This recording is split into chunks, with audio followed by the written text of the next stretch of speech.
I'm 46. I feel like this time in my life as a woman, I've never felt more confident, more beautiful. I mean, I've been 30 years in the entertainment industry. I've spent enough of my life worrying about what people are going to think of me or how I need to show up and how I need to present myself. That's past. We all experience this burnout, or just sometimes you're just working so hard, you don't have time to even just stop and think. The change may be much better, but it's a scary thing, especially at my age. So this is a huddle where we get to be ourselves 100%. Why are we doing this? But after last year's Dragonfly event, I saw it clearly. We're doing this to heal ourselves. What are you bringing into the season of your life? We can begin with our CEO. Am I going crazy? Dragonfly allows us that safe space to be raw, to feel safe talking about all these things, this ADHD that Woody has spoken about that is new. Just our lives are so full. And why do we keep doing this? I think it's because we are healing ourselves. We're doing this first and foremost, truly, for ourselves. But there are times when I think, do I really need to be doing this? And yet something about the magic of our energy together, the three of us, says, yes, we should be doing this because it's also fun and beautiful and creative. And there's a really higher purpose to this that's beautiful.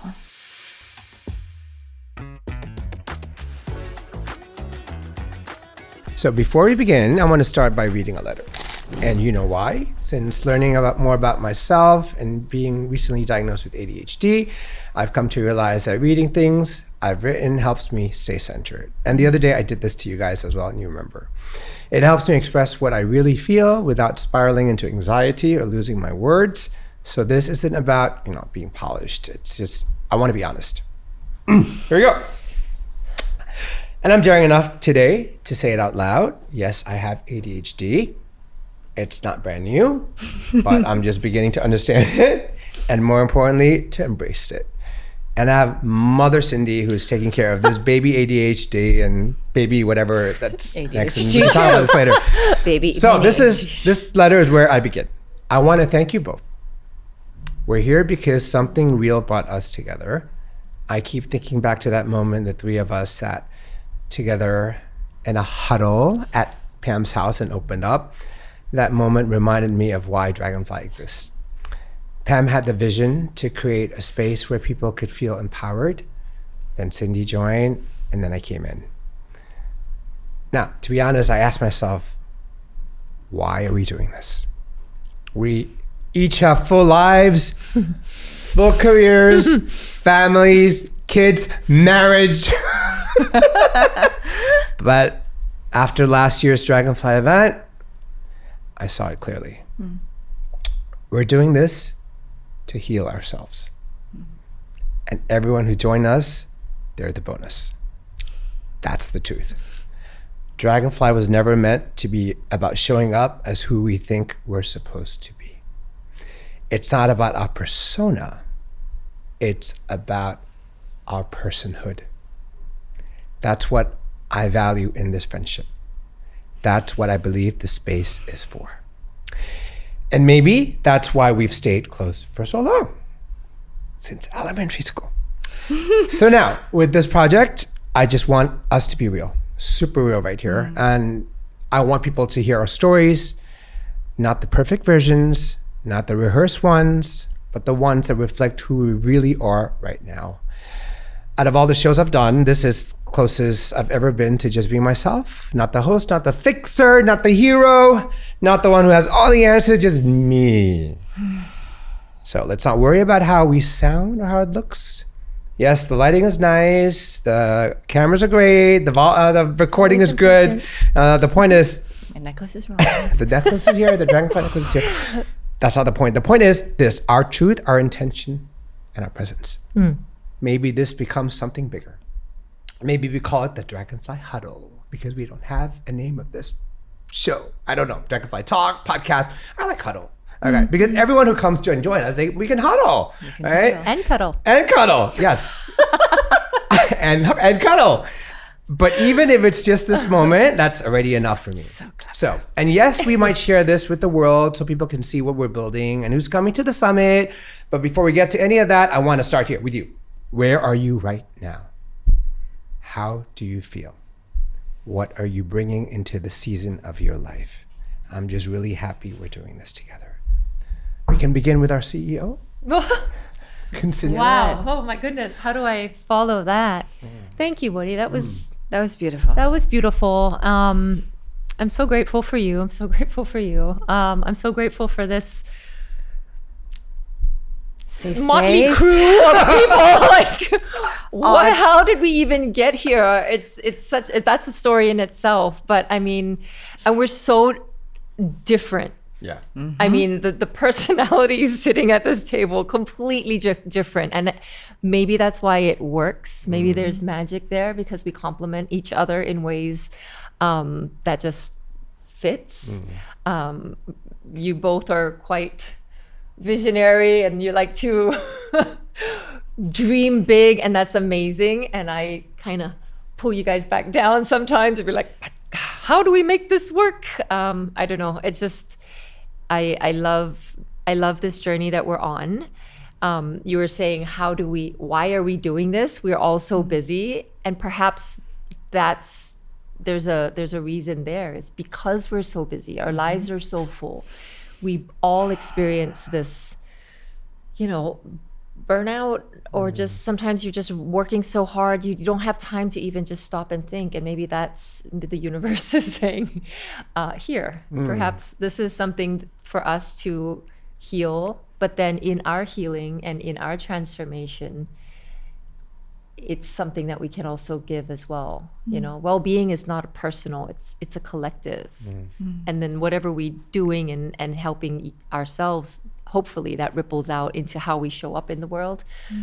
I know as a mother, that's like my priority, because a lot of times, you're coming home from deadlines and emails and this and that, and it's like, how do you drop all of that and just come back to the present?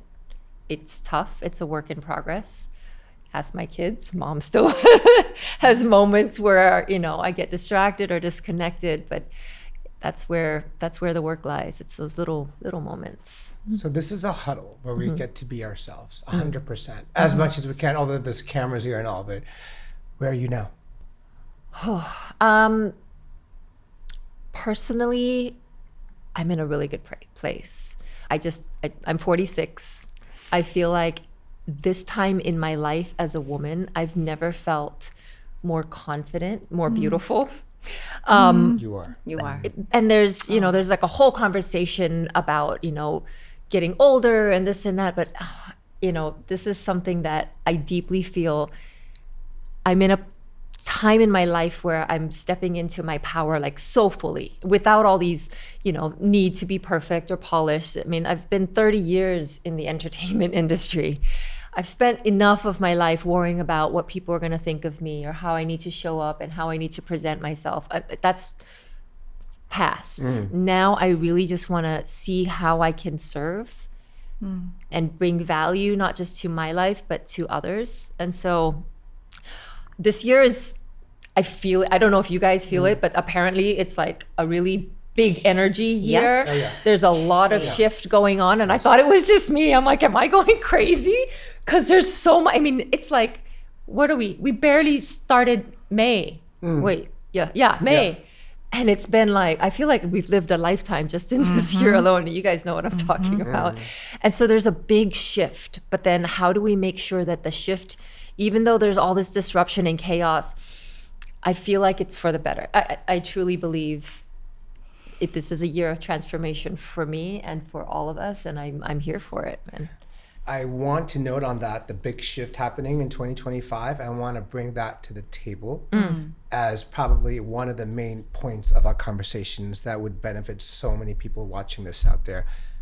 Now, Pam Pomperpa, founder of Dragonfly. yes, she's Before we get it, go back. No, we're not gonna go off tangent right now. We're gonna go you. So where are you now, Pam Pomperpa? Before we go to where I am, I must say, I may be the founder, but that foundation was 5 years ago based on something else. And where Dragonfly is now would not have happened without both you and Cindy, because the energy of the three of us has actually shifted the original, the OG intention of coming out with Dragonfly, which was born out of a women's empowerment movement, and actually born a little bit out of the fact that there was a bit of anger and a bit of like resentment towards a very male-dominated society. And I think how we've shifted and how the magic has actually occurred with just, I would call it accidental, accidentally regrouping again. Dragonfly 5 years ago is different from Dragonfly now. And Dragonfly in 5 years may also be different, because nothing is static in this world. If there's one thing that is definite, it's change. And that change is a very beautiful thing, although as difficult and as hard and as unfamiliar as it may be. So now I'm going to go to answering myself. Where am I? I have been struggling with the changes and the shifts, because I think being familiar is always, staying in a place that's familiar is always easier than change, safer. Even though you know it's bad for you, even though you know that the change may be much better. But it's a scary thing, change. And especially at my age, your age, in our late 40s, if I may say. In our prime 40s. I thought we're 30 something. Right? We are, yes. Anyway, so we'll go back to that later. It has been a year and a few months of just surrendering, which has been something that has been so new for me, I can say, as somebody who has lived life more or less in control, in charge, and very blessed, I must say, that things have gone very easily. Whatever I've put my mind to, whatever I want to do, it has happened that way. And so the surrendering and understanding that things need to shift, things need to change, and that the most beautiful thing I think Woody reminded me of actually is things happen not to you, but for you. And that's something that with the two of you, I've really, really learned to embrace, to let go, just let the hell go sometimes. And there's something that's so much lighter that happens, and really trusting in the universe and just trusting that things are going according to the way they need to be. And when you resist that so much, it's like the universe keeps giving you the same message and the same message until you learn. So it's been a beautiful and a painful few months of learning what is it that I need to learn from this. And Dragonfly allows us that safe space to be raw, to be vulnerable, to feel safe talking about all these things, you know, this ADHD that Woody has spoken about that is new. You've spoken about imposter syndrome. Our lives are so full. And why do we keep doing this? I think is because we are healing ourselves. We're doing this first and foremost, truly, for ourselves. But there are times when I think, do I really need to be doing this? And yet something about the magic of our energy together, the three of us, says, yes, we should be doing this because it's also fun and beautiful and creative. And there's a really higher purpose to this. That's beautiful. Yeah.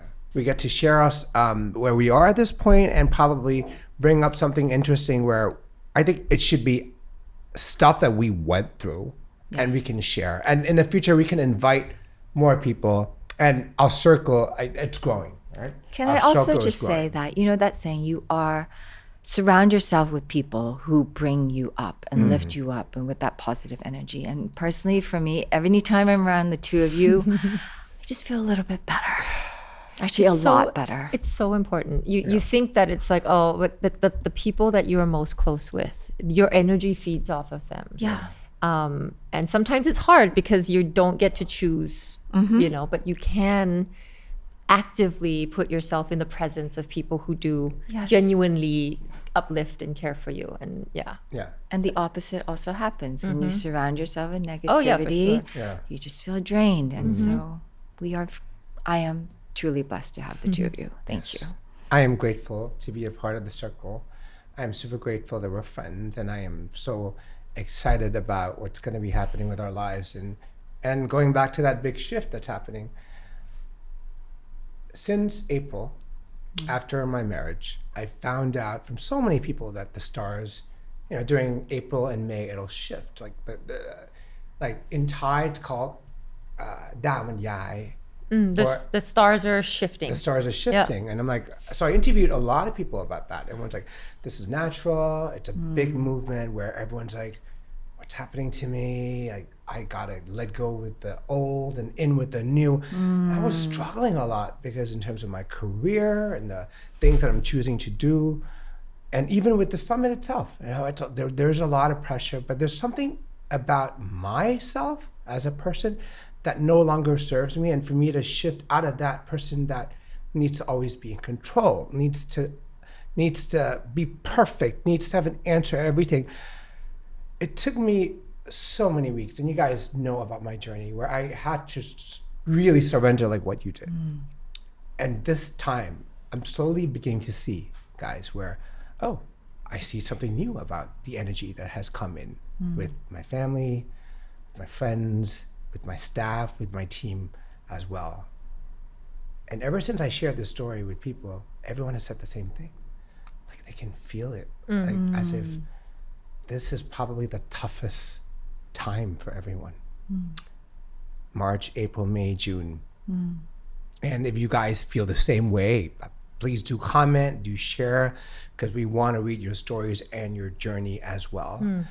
And it's just, it strikes me at the point where, wow, I've never heard so many people at the same time saying this is the toughest journey for them. And it's not just, it's personal, it's physical. Like a lot of people are sick, like physically not well. My husband's had like a neck issue for like 2 months out of nowhere. And also collectively, I mean, you just look at geopolitics in the world, like it literally feels like, what is happening? I mean, and it's almost like so much is happening that you don't have time to think. And perhaps that's by design. I'm just gonna leave it out there. But how do you navigate all this noise and also tune out and try to focus on yourself? It's been very, very challenging for sure. It's challenging already. And then you've got all this upheaval and chaos that seems to be happening to everyone at the same time on every level. It's pretty interesting to see how we're gonna move past this, how we come out on the other side. I think you touched on a really good point though, is how do you focus on yourself, right? And it's, I think in the past, so taboo because the word focusing on yourself tends to come with the word selfish. But actually it's so important to actually prioritize yourself. And this is kind of where this whole summit is going, right? This leading well is you lead yourself well first, but it's so hard to do. I think, especially in Asia, we are considered a collective society versus an individualistic society like in the West. Like, how do you shift your mindset that we are basically, we've been taught to just sacrifice, to put other people first because that's the right thing to do. It's the kind thing to do. But really, how do we shift and focus on ourselves first? Otherwise, we go into burnout, we go into all these other things, anxiety, just everybody else comes first except for ourselves. And that's hard to do. What I've discovered during this journey is routines. And we've talked about this, on Instagram, on Facebook, we've seen the content, you do the journal, you do the meditation. You get up and run. I've never done it, okay? I've never done it. Like continuously until this past month. That's what I want to share on this huddle today. Okay. I am very proud of myself that when I wake up, the first thing I do right away is I jump straight into my matcha tea ceremony. And I've only discovered about it maybe last month. Someone's like, Woody, stop drinking coffee, do matcha. I was like, but I like coffee. The first thing I do is I drink coffee. Me too. And I'm so addicted to coffee. And then, of course, you see shows and content. People are like, this cortisol levels increase while you're awake. You don't want to put coffee in there. The caffeine is not good. But I want my coffee. Yeah. But then one day I decided, you know what? Let's just see. So first day was, this is so hard. And I went straight into the matcha. made matcha. You know how they whisk the The matcha? Zen monks do that. It's supposed to take about 15 to 20 minutes per serving if you do it right. two. But I take like about 30 seconds. I was gonna say you probably do speed matcha. I was gonna say 2 minutes, but 30 Speed matcha. seconds. And then 20 minutes. I Do you know how much I can get done in 20 minutes? I'd have like monks meditating in the background on Spotify. Jeez. And after that, I go into what's interesting, the Wim Hof breath work. And we know about Wim Hof, taking a course, never really done it. So 10 minutes Wim Hof on YouTube. Hey guys, time to do your breath work now. And then you breathe in, you do circular breaths, and then you hold for 30 to 1 minute to now I do 2 to 3 minutes. And that whole 10 minutes of doing that whole breathwork thing is like super amazing because I get clear as to like what I need to get done that day. Like, and I jot it down. So for me, it's the routine that helps ground me. Like right now, it's been a month, and let's see how long we're gonna stick to this. And evening reflections. So since I went abroad, as you guys know, I started to journal through voice. Yes. So it begins like, so I met Pam and Cindy, and I talk about a lot of things. And then with each day, it becomes more crafted. Like, let's just talk about the 3 things that make sense or that resonates with you. What brings you joy that day?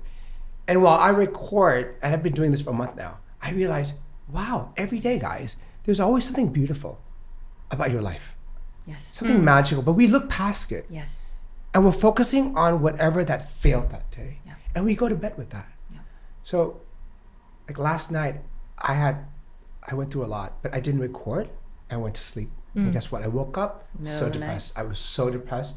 And then I had to do the recording this morning, and I thought, whoa, I see it already. If I would have done that last night, I would have been super grateful. Released it. I would have released. It's like download. Yes. Interesting. Yes. And now I'm like, okay, I'm not going to go to bed, even if, no matter how tired I am. Even if it takes just 1 or 2, and my voice recordings are 30 minutes. Oh, wow. You got a lot to say. I talk to myself. I talk to my brain. I shared this with you, right? Yes, you did. And I started doing it. We have the names of our alter ego or brain. I call it Wendy. So now I'm like, you know what? It's like Wendy? name You're your Wendy? brain. Name your Wendy. brain. Monica. Oh, my God. This is Monica. Mine is Wendy. He was so funny. Yeah. So I don't have a name. Name your brain. Come up with one now. Just Name my one. brain? Name Your your brain brain. would be- Name your brain.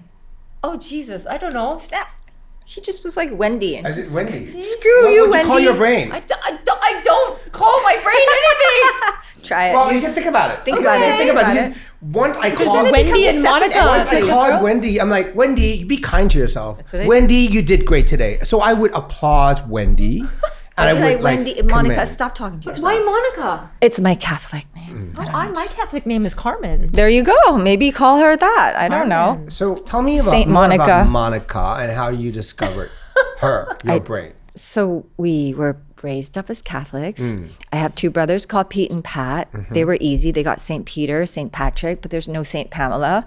So somehow it just came up with St. Monica. Okay. And for some reason, when you said Wendy, I was like, Monica. I just want to call her Monica. Because Monica, like in Friends, you remember Monica? She's this like critical, perfectionist type thing. And she's not somebody that I want to be. Wait, but do you consult with Monica? No, I don't consult with her. It's Oh. more like when I'm about to sleep and the brain keeps going, I just say, Monica, you need to go to bed. Or Monica, just stop telling me these things. Or stop. And then for some reason it removes her as me. Yeah. And I don't become critical to Ooh, myself. I like It just that. becomes, just shut up, Monica. Yeah. And same with Wendy. Same right? with Wendy.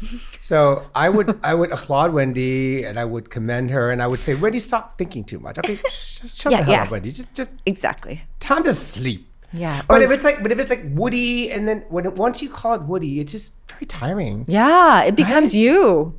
And I mean, it is you, but Yeah.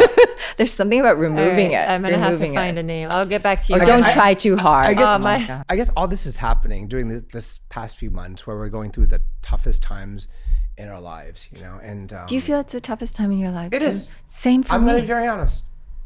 It is the toughest. Yeah. Do you think it has to do with age? Being 38? Oh, being 38. I think it depends on where you are in life, not just age. Because I see people in their 20s That's true. going through the same thing as well. People in their 30s who have accomplished so much and at the same time super depressed with so many things where I'm like, wow, I never knew that you've gone through so much. So it's like, I can no longer say 30, 40, or 50s, but there's a commonality as to after a certain set of period of time where you achieve certain things, you're where you are. Like right now, I'm even asking myself, like, what brings me joy? Like, I just want to focus on what brings me joy at this age. And it's the summit and it's Dragonfly. And it gives me hope because the rest of the stuff I do, like even interviewing or whatever I work, and it has to be just about making money, it's so exhausting for me. It's super exhausting. Like, when it's like, how much do we make, or where's the money? เหนื่อยมาก. But with Dragonfly, it's different. It's about like, who can we bring? What can we share? What kind of spaces are we going to create for people? Is that what you feel as well? Because you work, out of all us three, it's like 24/7.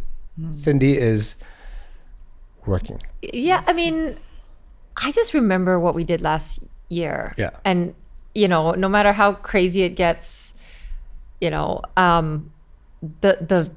energy that I still remember, I still almost close my eyes and I can just feel that collective joy, awe.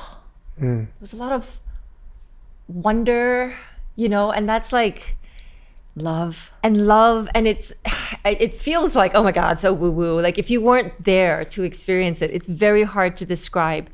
Just everyone's face was like, what just happened? And including us, like it was beyond, like we worked to make it happen, but then something took over and it became so much bigger than us. It became so much bigger than the people on stage. It was literally this collective energy that no matter how tired or crazy or, setbacks, that is my fuel for hopefully this year's summit to be just as uplifting as healing. Our theme last year was heal. This year is going to be flow. And I feel like it's flow for a reason. I mean, we're already all resonating with this. It's like, how do we flow past this with grace and with agility? And there's a lesson in there and it's a daily practice, And so, I'm so excited about those experiences. Yes, the speakers we're bringing this year are incredible, like thought leaders, global best-selling authors, and every single person. So I talk to all of them because we need to talk and see what their brief, what their topics are, and just through Zoom, their energy. And it's like, oh my gosh, each person I talk to, I'm like, yes, we picked the right one, because the people that we've picked this year, they are genuinely here to serve. And I'm so excited. We want to hear what you're going through as well, how you're dealing with it, because I feel like this, like we're always learning. They've named their brains. How did I not know about this? And I'm gonna have to go try this out. What is the summit though, first of all? You mean Dragonfly? Yeah. What are we doing? We call it Asia's largest transformational summit. Who coined that? It was you. Most transformational. Okay, sorry. Asia's most transformational summit. Yes. I guess it's because when you go in, you feel go in as the one, shift you of come, energy. you come out as another. Like the energy shifts and your mindset shifts and your belief system shifts as well. So I think catalyst. I think that's transformative. Some people don't understand. Like, they want to know more about what do you mean transformational? What is transformational for you? For me, it's an energy shift. But like with everything, it's a catalyst for the energy shift. But you need to keep practicing it. That's the thing. It's not like a one and done type thing, but it gives you tools and it gives you a safe space to realize, oh, I'm not the only idiot in this room, or I'm not the only person suffering in this room, or just the beautiful new techniques that you have been given that, oh, I can practice this, I can practice sound healing, I can practice whatever it is that is going to be there. So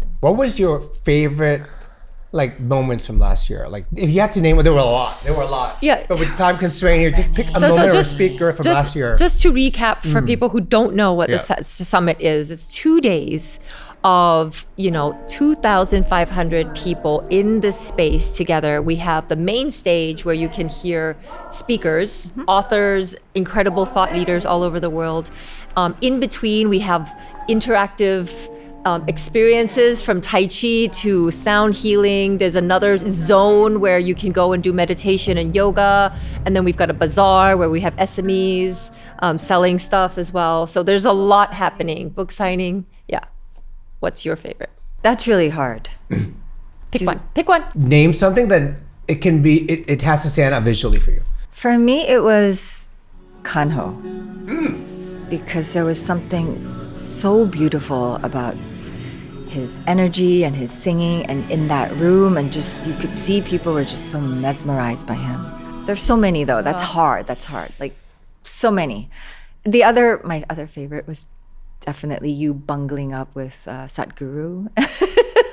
It was just funny to see how it was just so ad hoc, and it was just amazing how it's not just the wins, right? It's that behind the scene that you see. You're like, you were amazing how you managed to pull through that without even hearing him. And I was like, whew, okay. I did not hear a thing that he said. I know, but it did not nobody show knew. through. I was reading his lips, and I'm like, because thank God for my 20-year career in terms of like hosting, I was winging it. Yeah, and but I am it was hilarious. I can share with everyone that I winged it because I wanted everyone to just enjoy the show. And he is such a pro. Yeah.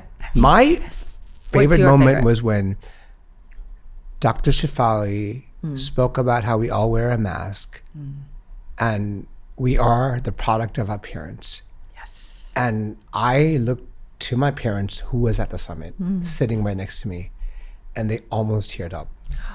I'm like, yes, a summit for my mom and dad to come. I was sitting next to my mom during that talk too, and I was like, what was it like? and she kind of looked at me, and we're both like, So I mean, Oh my so gosh. even like people, they're in their 70s, but Yes. I don't think it's an age thing for Dragonfly, right? We have No. our Oh my kids God. were there, our nephews, right? Yes. I thought being with my family there at the summit was just for me memorable.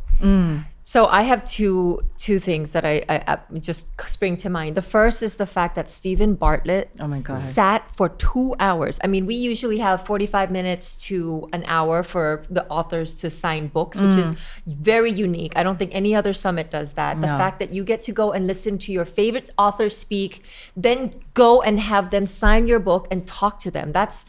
And he So gracious. almost missed his flight because he saw the line of people all the way out to the movie theaters in Paragon, and he signed every last book. And I was just like, he's the real deal. Roxy did the same. Exactly. Amazing. And this is what I'm talking about. So All gracious. these speakers are real deals, They're and so they didn't have to gracious. do that. They have the contract, they could have got, but that's what makes a difference in someone's life. The other was, we have like the seats on the floor, Yes. right? And it's Yeah, like, the if you mats. first come, first serve, you want to get mats. the mats on the front of the stage, you better be there at 8:00 when the doors open. I'm just saying, for those of you who bought the tickets. And, we're coming back after a break, and this whole rush of people like running to the front of the stage. And one of my friends was like, can you reserve this mat for me? I'm like, I don't, it doesn't look good.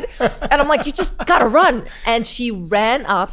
And then there was like another stranger, I think he flew in for the summit, and he came and he sat down on it. And she was like, I was here first. And he was like, yeah, but I was here the last break. And it was almost a bit of like, yankana, They were fighting But for then it. they were like, okay, fine, we'll just sit together. So they shared They shared the seat. Oh my And God, by the so end cute. of the session, I don't know who became spoke. It best might have been friends? Roxy. Yeah. They ended up sharing numbers. They became friends, and a month later, I got scooped up. They met each other randomly at the airport and was like, "Hi, oh my god!" So we literally put them together, and it was so it's like boundaries about, I don't want to sit with you. You're a stranger, but dude, just sit. Share this cushion and receive what it is that you're meant to receive, and magic happens. You make a new friend. So those are the little connections that we don't even know the extent of connections that were made at the summit. Like people are still DMing me going, "Oh my god, it's I love it." Adding to that, I remember Roxy sharing that she's never been to a summit that feels so loving and so welcome. And I think it's not just because it's Asia, it's Bangkok, but I think it's the collective. You know, sometimes I can't just say, oh, it's because of the people here, but I think no, people flew in from all over the world. Yeah. So it was like a collective, and one of the editors from Tatler magazine that came to our summit, he says, now I get it, why you call it Dragonfly. Do you know that dragonflies congregate when the weather is so bad, or when there's a storm or thunderstorm, or When it's about to rain. he Googled, he says, when the weather is so bad, they come together and they become stronger. Yeah. So I get now what Dragonfly is all about. And I teared up listening to it. I hugged it, was like, can I use that for my tagline? Can I use that line? But I've never used it since, but does that make sense to That you? makes Because you sense. need support. Yes. Just going on with the dragonfly metaphor, you know, the dragonfly is actually, they lay their eggs in the water. They're like water bugs before they become dragonflies, right? And there's this beautiful book that I bought from a mother who had lost her daughter, Josie's Butterfly. I still remember, I bought it like ages ago, and she lost her daughter to cancer, and she drew this gorgeous book, and it's a story of the dragonfly that was born underwater, obviously, this little water bug. And one day he has to leave the water, which is our physical earth here. And everyone's so sad. All his little water bug friends are like, no, you're leaving us. Where are you going to go? And it was like heartbreaking. But then once it shifts and transforms, which is why the dragonfly symbol is a symbol of transformation, and it grew its wings, and now it's become this gorgeous creature in a whole nother realm, which is just as beautiful. But it's like, yes, it's sad, but you then grow wings and you transform in something else. I know, I was just like, oh. And it's interesting that transformation, actually the whole symbol of dragonfly is transformation during the time of hardship. Don't you find that interesting? Like, are we only able to transform when things are hard? That's the other think thing that is interesting, right? I think it accelerates It accelerates the it. growth, right? Because you're now, just like, you know, you're 'Cause we in might- any kind of trying period, you need to figure out how to overcome this. Otherwise, Or you're just get- cruising. Yes. In a way. Why would you have to sit and reflect and think if things are great? So all these things are kind of gifts to us. Yeah. Oh yeah, for sure. Yeah. I would like to invite everyone who's watching this content, if you'd like to know more about Dragonfly, simply just click on the link that we pasted onto this video, and you can just search Dragonfly. Officially, this will be one of the first videos that will be out on YouTube. So please do comment and leave your own personal notes about your journey. And also, like, what else do you want to huddle about? Because we began today with very impromptu style. You know, the three of us coming together, and we talked about transformation, we've talked about shifts. You know, so please do let us know, or even how do you feel about this year for yourself, for 2025?